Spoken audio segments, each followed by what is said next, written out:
Okay, friends and neighbors, it's podcast time, Real Talk. My name is Les Butler. I got Isaac Moore over here. Brother Isaac, how are you? Good. What is this, number 30? It's just number 14. It just feels like 30, my brother. It gets to be work, doesn't it? Yeah, I guess, but I've not got bored yet. Oh, no, I'm not saying that. No, I know you're not. It's for sure work. I mean, you and I sit, we yak, and then we're done. And then Isaac has to start editing. Oh, it's work for him. Doing stuff. Yeah. And then we've got, like our graphics gal that's done things. Then we've got to get things posted in all of the different venues. I mean, it's a deal. Yeah, I pity them. Yeah, it's work, but we have a good time. Okay, so before we jumped on the microphone, you asked me, you said, hey, can you help me find maybe, or do you know? And so I said, let's just go on the air and talk about it. So you said Blackwood Brothers. Start with that. I'm going to put out a plea. Okay. Everybody in gospel music has those collector's edition Blackwood Brothers glasses. I know you do. So, hey, and I'm not talking about reading glasses either. No, there was that green tint. Yeah, drinking glasses. Yeah. So, hey, if anybody's got a set to spare, just pray about it.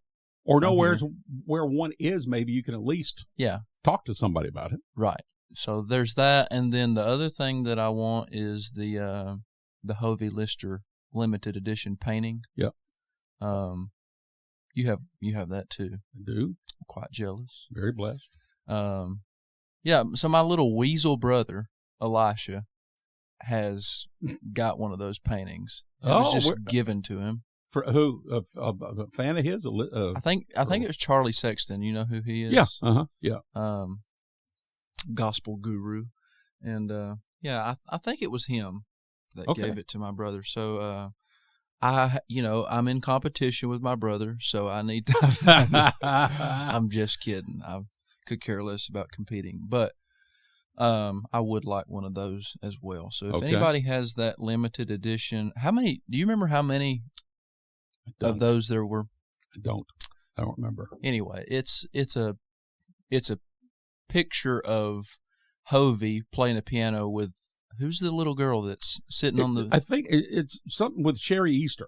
I think. Okay. Like a niece or something. Of Sherry, I think. So he's got a little redheaded girl sitting on the piano bench with him, and he's playing songs for her, and that's the painting. And what's on the stand of the piano there? Have you ever noticed that? I have forgotten. Redback church hymnal. That's okay. Redback. So if anybody has an extra one of those, or one that maybe you're looking to get rid of, just let me know. That and the Blackwood Brothers glasses. So there's that. All right, you can reach out to Isaac or me, and I'll get it to Isaac. Whatever. Just get to us if you can. Okay, so. Well, let's talk about that just a little bit. So what kind of stuff do you already own memorabilia-wise? You want those pieces, but what do you have? Yeah, I'm going to be honest with you. I'm not what I would classify as a collector. Maybe some people would call me a collector, because there's definitely been things like these that I have sought after. But I'm not this guy who's like always looking for memorabilia and stuff like that. I target things that I genuinely want.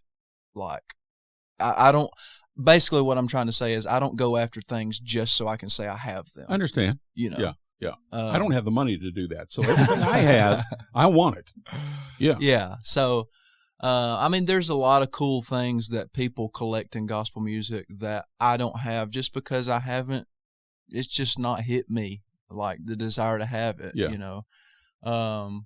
But I have, I was really passionate about getting my hands on all of the early Kingsmen stuff, as far as their albums or their records were concerned, and I got all of that.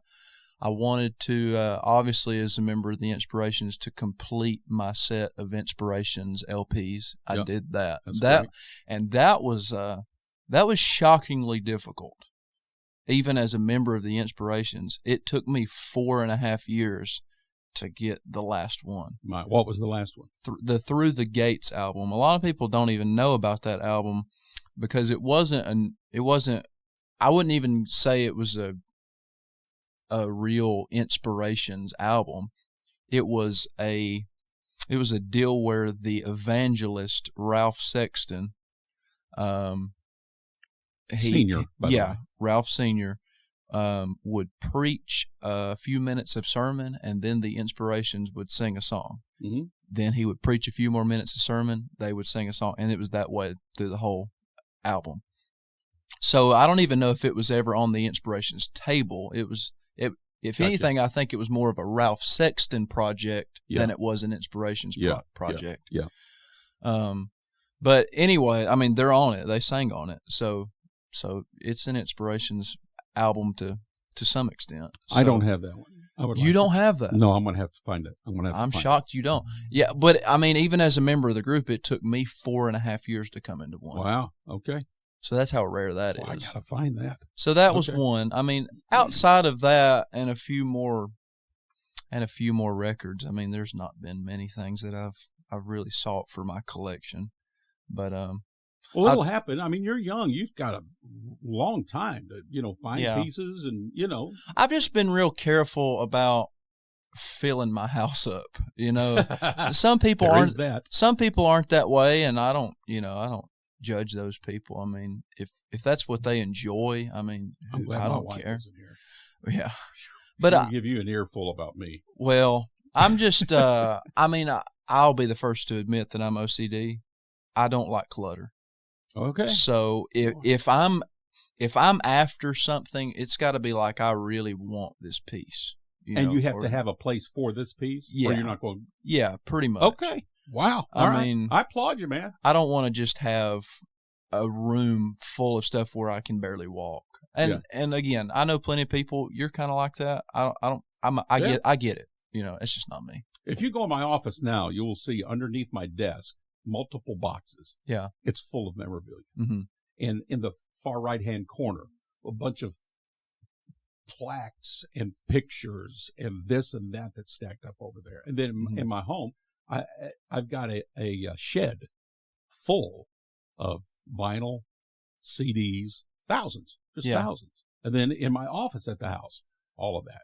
Yeah. And then here, just out there. And I mean, it's everywhere. So no, I'm no slouch when it comes to my collection. I mean, I have probably, I know compared to you and other, collectors. Again, you're young, you'll get there.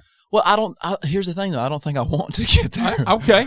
Well, okay. That's what I mean. Nothing wrong with that either. But at the same time, I'm no slouch. I mean, I probably have close to 1,000 LPs.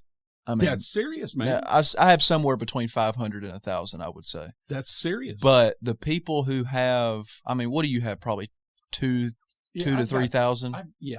Yes. Yeah. See, I can't see myself ever getting there, but just because to get to that number, I would have to have a lot of albums that I really wouldn't be interested in listening to. Okay. I mean, all of my pieces that I have, I wouldn't say all, but almost a significant percentage of the records that I have are records that I want to listen to. Understood. You know what I mean? Yeah. Yeah. I would say, let's just say I'll make it easy around number 2,000. I've got 2,000 albums. Yeah. I've probably heard 1,700 of them. Yeah. And I've probably played multiple times half of them, like 1,000. So, I mean, I'm just, I'm ate up with it, I'm consumed with it. And I'm old, so I've had decades to listen to those, to those records. So. Another thing, though, is, I mean, now with our generation's access to YouTube, I mean, almost everything that I have in my collection is on YouTube. You know what, though? I'm going to just jump in the pool here. Well, I'm glad you mentioned that. This is a good thing to be talking about. Younger generation, older generation.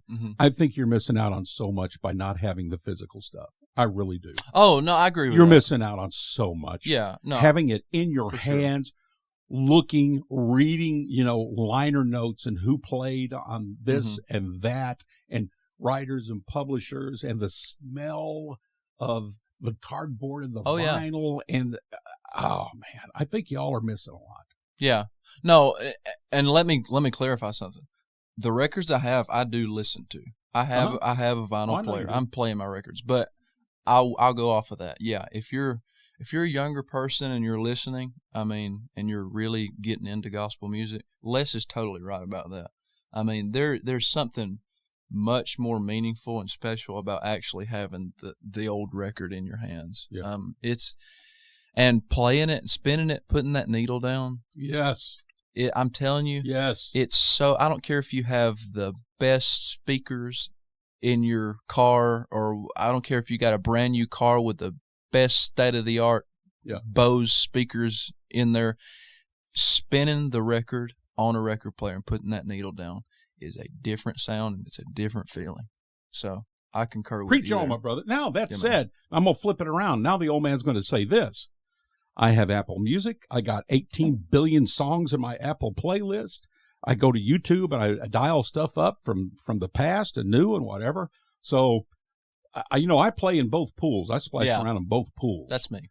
But to have that stuff in your hands, read through things, and oh man, there's something special about it. But okay, so I tell you what, we will. So, all right, we'll end with this. So you're looking for the Blackwood Brother glasses, the beverage glasses, and you're looking for the Hovey Lister print, which was from the Southern Gospel Music Association. Yeah. It's got to be the real thing. I don't know. Are there any spin-offs of that are not real that you've ever caught wind of? No. Okay. But now the SGMA had the original prints or the original stuff, and then they sanctioned prints. Yeah. From that. Yeah. But it's all tied to and as I understand it, originated by the SGMA. Yeah. So what I want is a sanctioned. Yeah. Print. So I want not them very legit. At the house doing something. Yeah. No, I know of none of that. And okay. And good. Et cetera. Okay. So here's the last thing now. Before we went on the air, you were talking about Millie. Yeah. My wife, Millie. Yeah. Now she's knitting. Yeah. She's sewing. So I don't know anything about that. Sewing and knitting the same thing? No, I don't. No. Okay. Knitting is, yarn and things like that. Sewing is with thread, and does she have a machine and all that stuff? She's sewing then. Right. I think she does knitting too, though. But okay. Yeah, she's really got into that recently, and she's been making sets of pillows, homemade pillows and stuff like that, and all kinds of bows and decorations for homes and stuff like that. And Bible covers, did you say? Yeah, she's doing homemade Bible cases and little bags and stuff like that.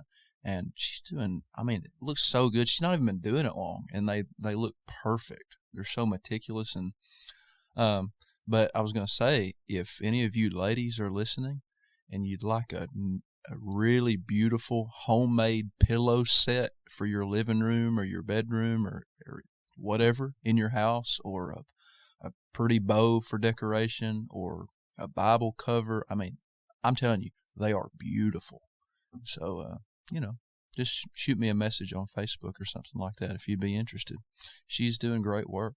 It's pretty cool to have a 24-year-old wife who cooks like that, and she sews, and she can hem your pants if you need them done. She's a superstar, man. And she fishes. Yeah, she loves to fish. Oh, man, she shot a deer. She's a beast. Come on. And just a beautiful young lady inside and out. You have been blessed, Isaac Moore. And she's meek, humble. Yeah, she is that now. Yeah. I've been around her a lot here in recent months. She is truly that. It's she's not making it up. That is, you can tell it's who she is. Not a facade. Yeah.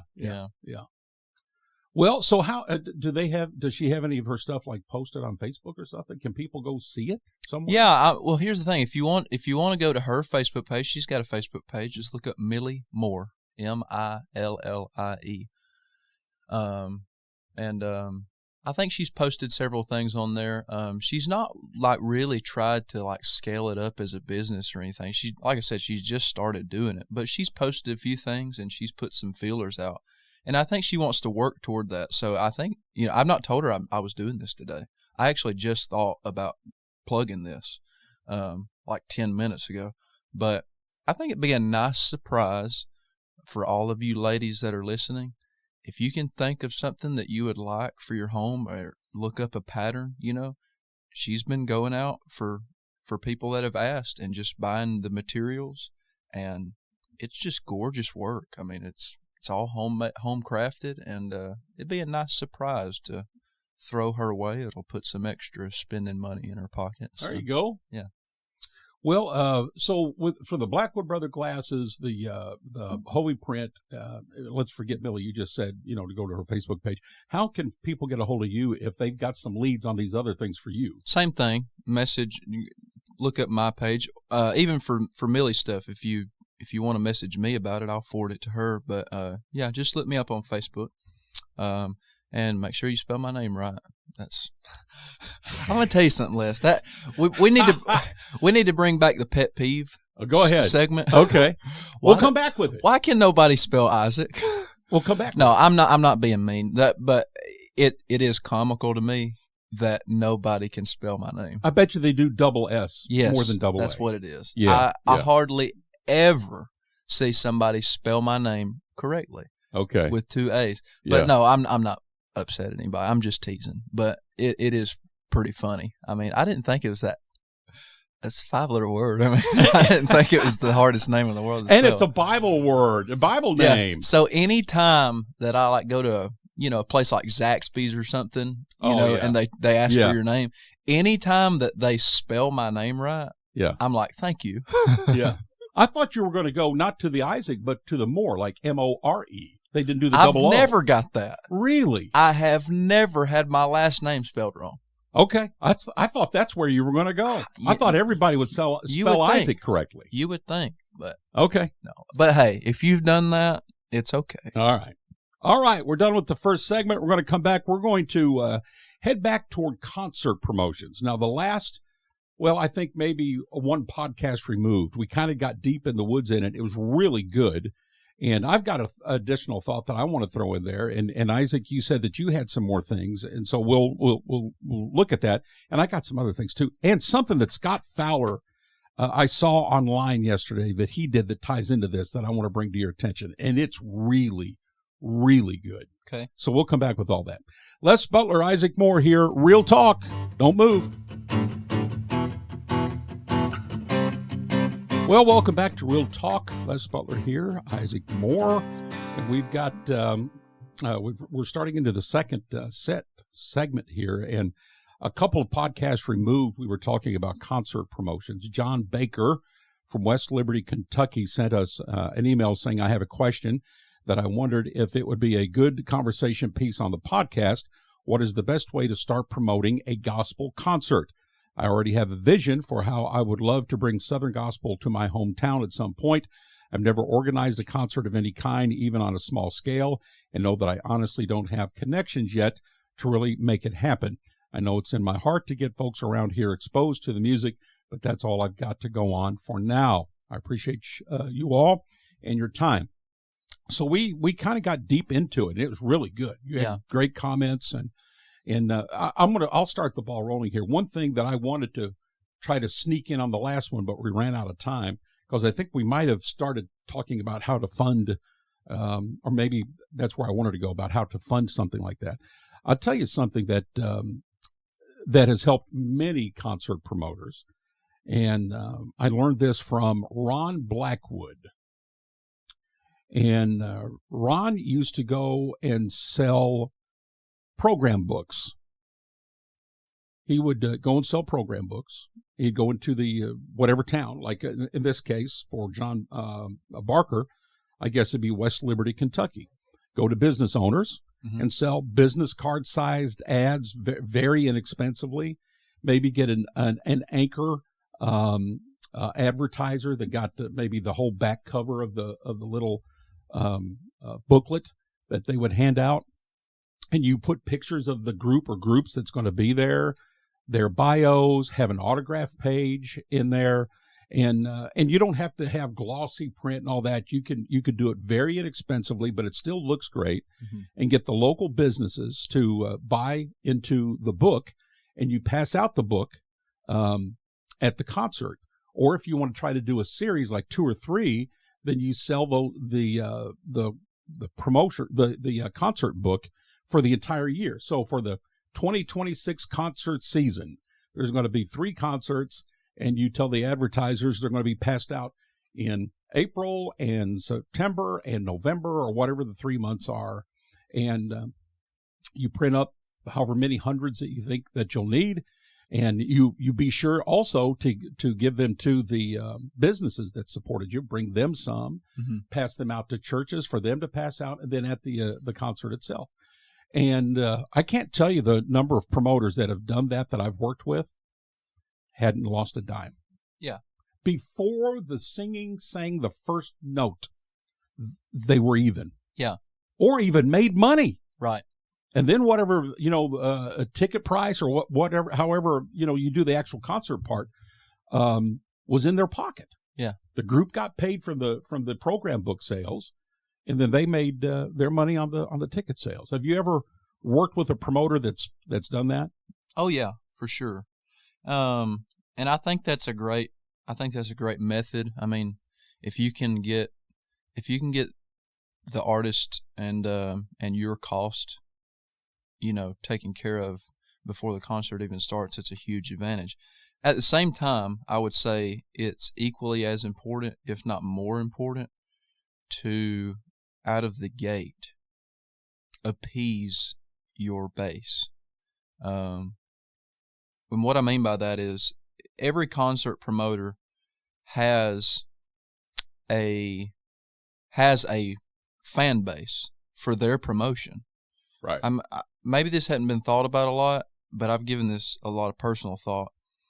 Whatever area you're promoting in, you've got a certain number of people that you need to convert, that you need to get bought in to what you're doing. Yeah. And if you don't give them the best product out of the gate, yeah, they won't give your future concerts another chance. So one thing I would add to that is, even if you have your expenses paid through sponsorships around town or something like that, even if you have that taken care of before the concert even starts, that's not enough, because you still want to put a great product and you still want to ensure that your future concerts are full. You still want to have a lot of people show up. So you want the concert to be successful.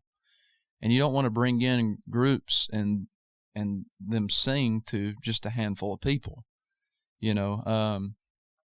So one thing I would say to this individual is, if you're going to do it the best you can possibly do it. And not just, and what I mean by that is all things encompassed, the financial aspect of it, but also I would say, and this may not be a popular opinion, bring in the best drawer that you can. Now, I'm not saying like get a group that's like so far above the, I'm not talking about bringing in a $20,000 act plus, but they do exist. Oh, they exist for sure. And a lot of them are worth it. I'll just say that. But go, if you're wanting to promote Southern gospel,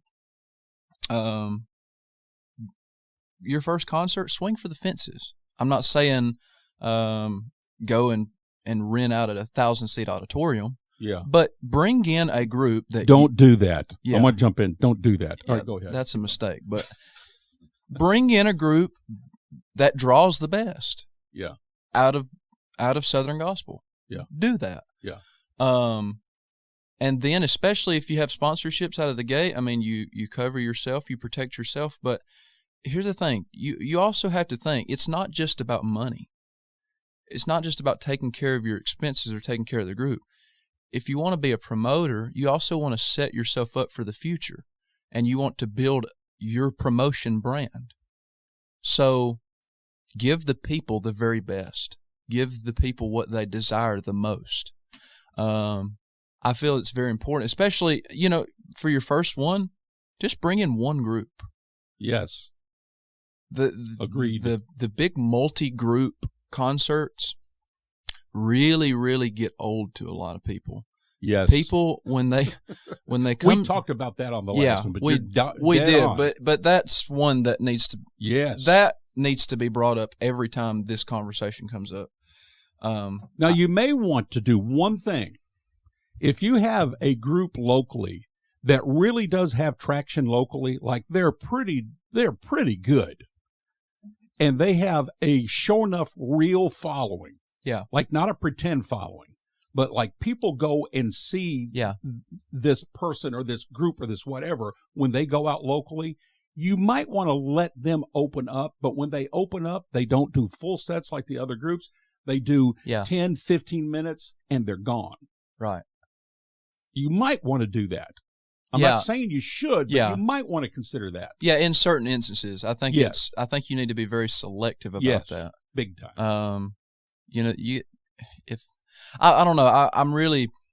It always kind of unnerves me to have this conversation because I know there's always going to be somebody out there who will take it and run with it and kind of blow what you're saying out of proportion and say, well, you don't want to support the local groups or you don't want to help them. And I'm not like that at all. No. And I know that you're not like that. No. But the reality is that if you want to build a following with your promoting, I mean, any successful promoter has been successful because they have built a brand around themselves. Mm-hmm. So if you want that to happen, you've got to give the people the best. Yeah, it's just all there is to it. I mean, I'm not being mean or trying to I guess marginalize. Would that be the right word? That's a good I'm word. Not trying to marginalize anybody, but agreed. The people want the best. Yeah. Yeah. So give that to them, and like you said, if there is a regional group around the area that is truly very talented, and they're actually pulling people around the local area to the places that they sing. Yeah, absolutely bring them on, but just make sure they don't sing as long as the group that drew the crowd. Yes. You know what I mean? Yes. The main group drew the crowd because there's a reason for that. Yeah. Yeah. And when those people come out, they came out to hear that group. Yeah. Yeah. And a lot of people that they drew there are people that follow them all across the country. And they follow them because they want to hear them. Yeah. Yeah. I mean, spot on. So give them their time, and make sure that you do them justice by giving them the time that they've earned it, quite frankly. Well, yeah. I mean, sure. There's a reason they're in the position that they are, because they're effective. Yes, sir. And the people came to be affected by them. So yeah. I don't know.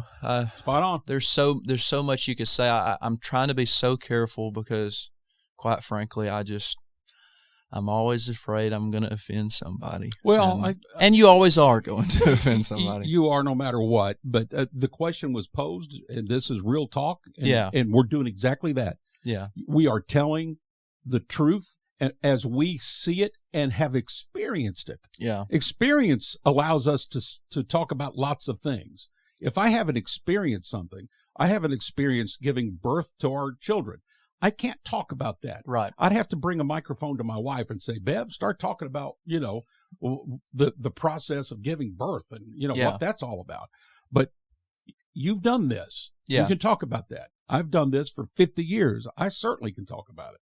Yeah. And so it's all good. I made a couple notes as you were talking, and you talked about even the promoter gets themselves into where they are a brand. Yes. I have and not just because he's on my board, but I have a promoter on my board. His name is Paul Belcher. Mm-hmm. And Paul has built a brand around himself to the point of, if he announces that he's doing a concert, he sells tickets without even saying who's going to be there, because those who have gone to his events know this is going to look right, act right, it's going to be right, it's going to sound right, it's going to be top notch, and it's going to be what I want to see and what I want to hear. Yeah. Now that's pretty powerful. And another thing is once you build a brand, don't think that you don't have to work to maintain it as well. He works big time. That's another thing. You've got to keep the product the same. You got to or find ways to make it better. That's very important as well. I mean, and here's the biggest thing. In my opinion, I don't even know if this is subjective. The people make this stuff with gospel music more complicated than it needs to be. All you have to do is listen to the people. That's wow. That's deep stuff right what there. What do you think about that, Les? Well, yeah. You know, people have posed questions to us like this all the time. Like, what are you guys doing? Well, we've heard that, countless times. Maybe not that direct, but just people asking how are we doing what we're doing, and why is the inspirations, why has it been so hot over the last few years? And usually, what I tell people is we just listen to the people. And I don't know why that's not a more mainstream idea in gospel music. I mean, if you listen to the fans and just give them what they want, I don't think you're going to have much of a problem. Yeah, I mean, and that's what we've done. Yeah, from the very get-go, we just came together and we were like, what do the people want? And I mean, it just so happened that we wanted the same thing they wanted. Just it helps when those collide like that. Yeah. We like the same thing they like. I mean, we realized out of the gate that there was a lot of people who wanted our kind of music to be sung again. Yeah. So we just did that. Yeah. Yeah. And by chance, that's what we wanted to sing anyway. So yeah. Well, hey, look. Yeah. Real Southern gospel. So it worked. Our logo. It worked out well for us. But I mean, here's the thing: just listen to what the people say. I mean, if the people say that there's too many groups on the program, well, there's too many groups on the program. Yeah, I mean, and here's the thing too. Going back to the promoting, I'm trying to keep this in the realm of what we're talking about.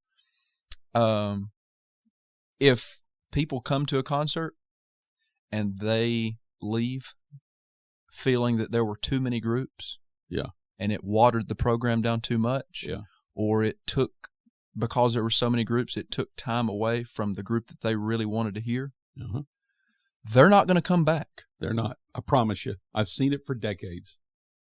It doesn't, and here's the thing.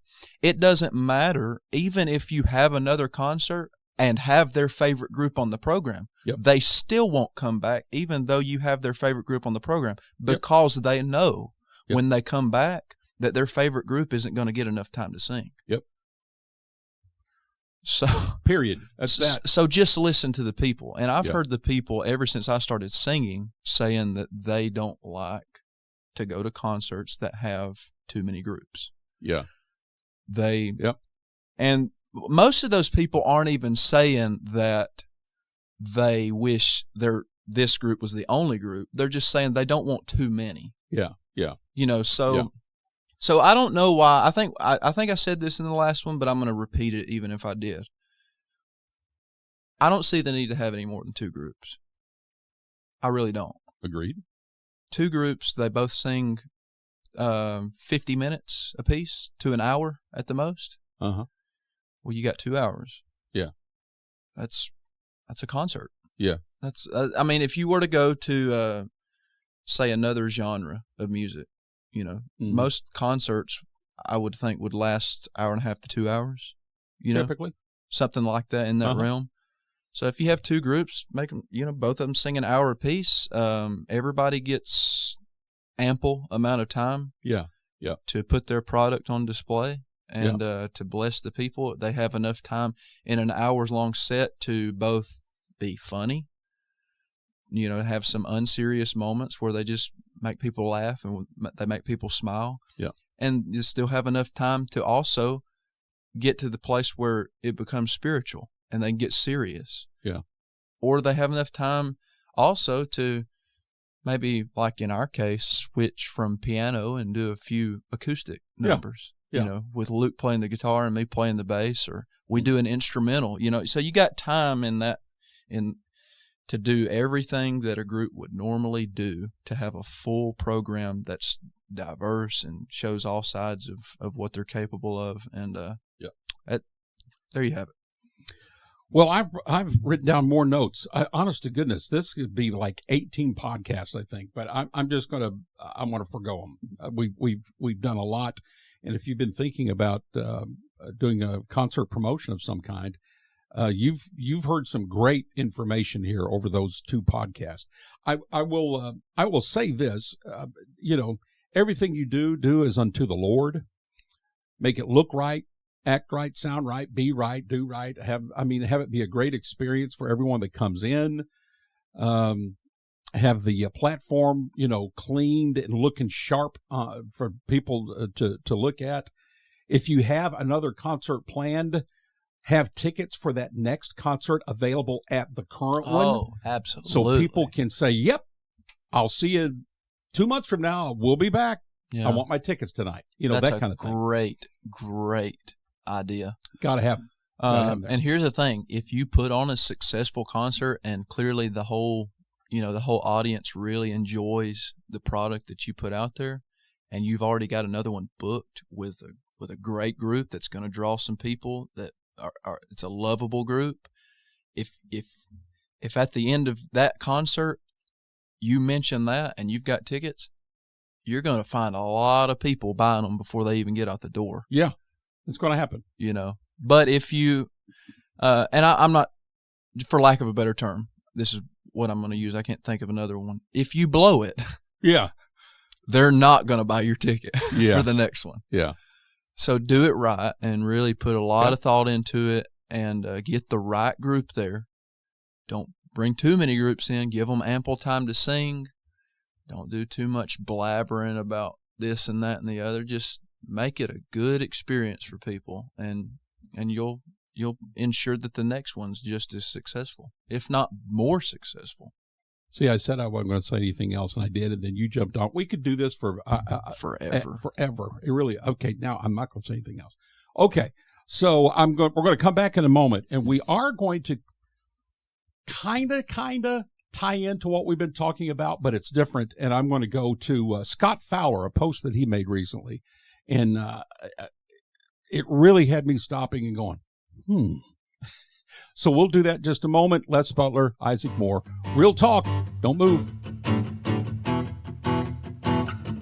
We're back with more Real Talk. Les Butler, Isaac Moore here. We've been talking concerts and promoting and all that. And I'm telling you, if you are wanting to start bringing Southern Gospel into your area, this podcast has been full of great information. And go back 2 podcasts to, I think, number 11, I believe, and you'll find more. But now, in a little bit of a tie-in, here is a post from Scott Fowler that I got a couple days ago. Isaac, now listen to this. This is really good. 5 or 6 years ago, this is Scott talking now, I attended a gospel concert here in Nashville with a friend. It was an A artist. Everyone in Southern Gospel would know. The financial arrangement that artist agreed to was a $1,500 check from the church, plus whatever came in the offering. When it came time to take the offering, my friend sitting next to me said, "Wow, I didn't think about bringing cash with me." So my friend was lamenting that many people no longer carry cash, and that was devastating in the offering for this group. Most groups have credit card machines that could accept a donation if the concert attendee would be so inclined to utilize that, but I have rarely seen anyone take advantage of that opportunity. Most of the Southern Gospel audience is not comfortable scanning a QR code and giving a digital donation. What's the answer to this dilemma? He would love to hear your thoughts in this in the comment section. This was online, but wow. I reread that 2 or 3 times. I'm like, That's me. I never carry cash. Mm-hmm. And I don't know of many who do anymore. So you go to a concert, and where part of it is they pass the offering plate. Here's what I have to do every time. I keep a billfold in my car because I forget. I have to run back to the car every time and go find whatever money I might have there, which is typically not going to be much because again, I think I'm in the majority. I hear this from a lot of folks, and Scott is saying the same thing. We just don't carry money anymore. Bank cards, credit cards, blah, blah, blah. So have you guys experienced that where you've gone to a church and it's like, part of it's the offering or it is an offering, and then you get it. And it's like, well, that we were expecting maybe more than that. And they loved you and all that. And they, so there was nothing negative, but because people don't carry cash, do you think that's impacted you all? I don't know, maybe a little bit. There at the same time, I mean, I think it just depends on what your arrangement is as far as what you're coming for. Well, when you go to a church, more often than not in Southern Gospel, there's an offering involved. Now, like this, there may be a check and an offering, but there's typically an offering involved. I don't know. I mean, I've just never really had to worry about it, but I did see that post, and I've been thinking about it. I mean, I think one of the biggest things that we need to conquer in gospel music is helping the older generations gain knowledge about the technology aspect of our music and the website and just things like the social media and that can be done. I just don't think there's enough people really striving to impart that knowledge to the older generation. Good point. And sure, there's a lot of the older generation too that if you talk to, you find out pretty quickly that they are not interested in learning that. And and that's fine. And I can give you some names. Here's the thing: I'm not coming down harshly on those people for that. There's some people they have a good reason to not want to know certain things. Yeah. So I don't think there's one answer here. I would say for me, and here's the thing: I'm not pretending to be an expert here. You're asking my opinion, so I would. Me personally, I would have something to say to both the people putting on the concerts, the artist, and the people that attend the concerts. I have something to say to all of them on this. Number one, to the older generation or the middle-aged generation that is looking at technology and giving with their credit card.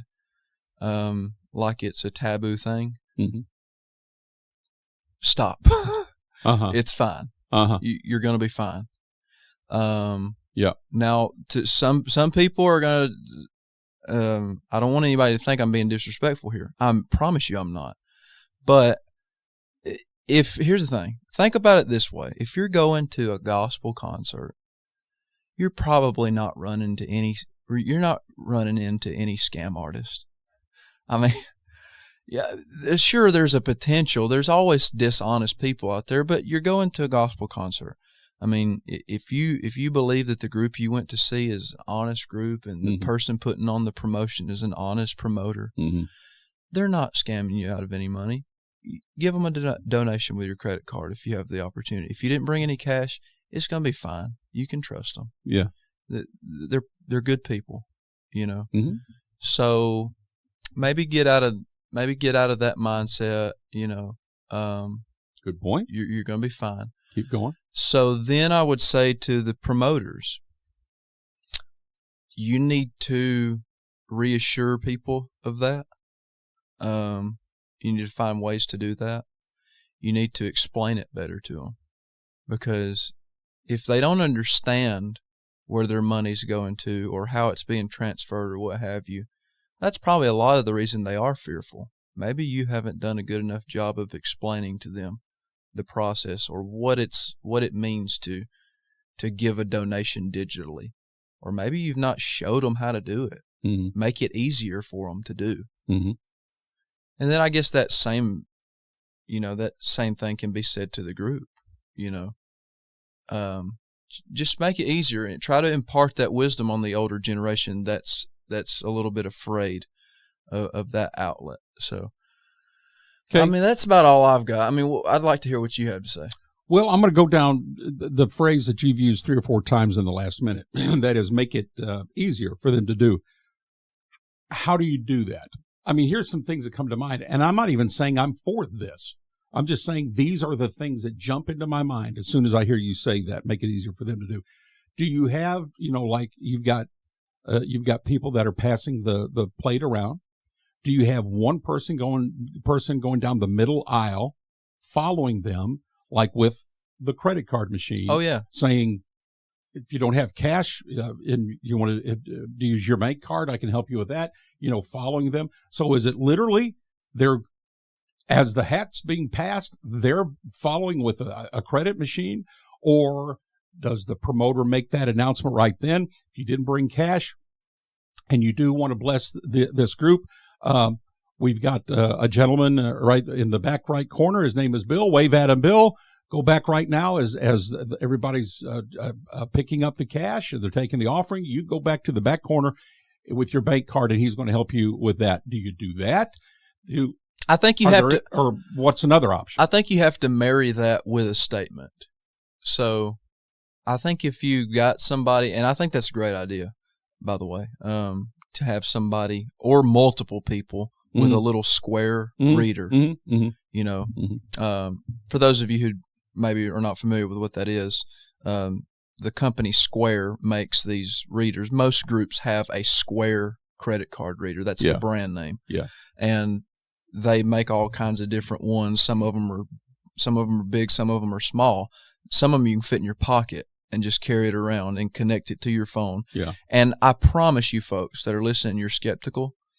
It is as trustworthy as going into a fast food restaurant and paying with a credit card. Absolutely. There's nothing to worry about whatsoever. Yeah. We use a Square. Everybody uses those. We do. It's no big deal whatsoever.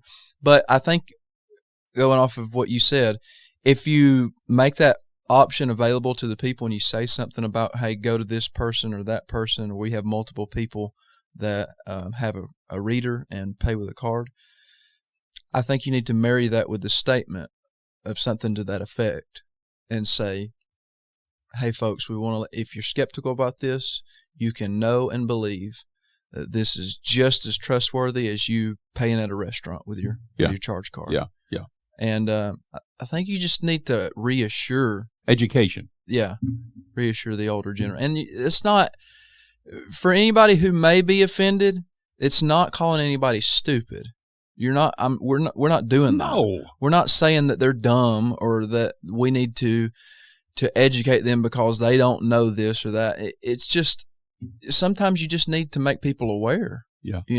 Just give them some reassurance. That's all. Okay. Well, that was Scott. Man, that was a great post, and I hope we kind of figure this out. Okay, we'll come back here for about 3 minutes to end up this podcast for today.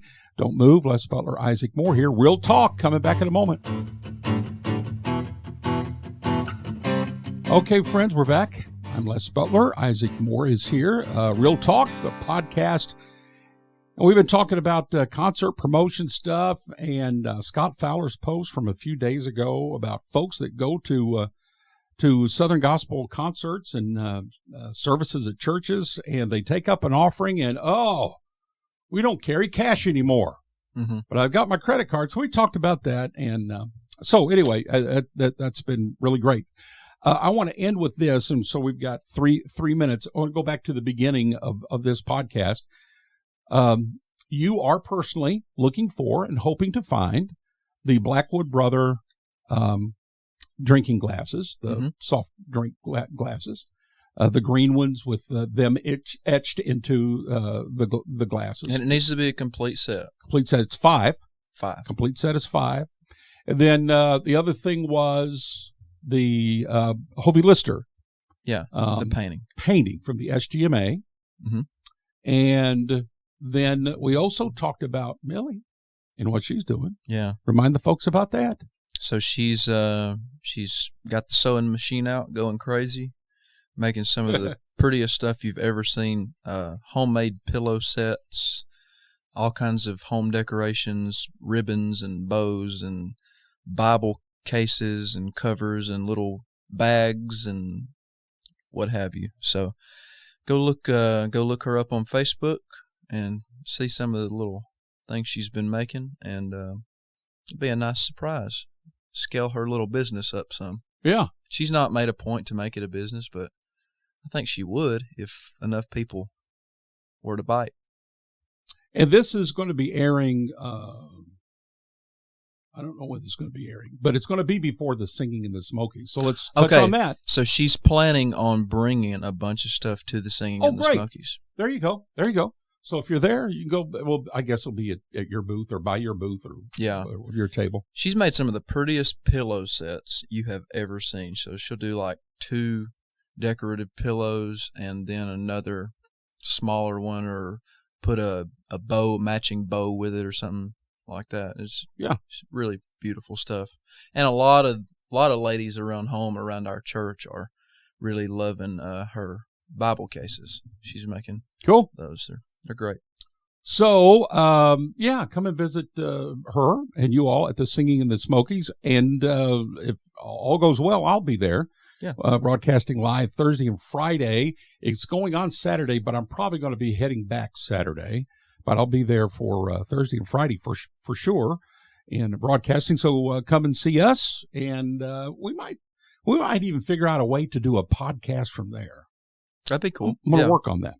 Okay, that's it for this go round. We'll be back. These podcasts drop new every Wednesday morning. So wherever it is you go to get your podcast, go get it every Wednesday morning. Real talk.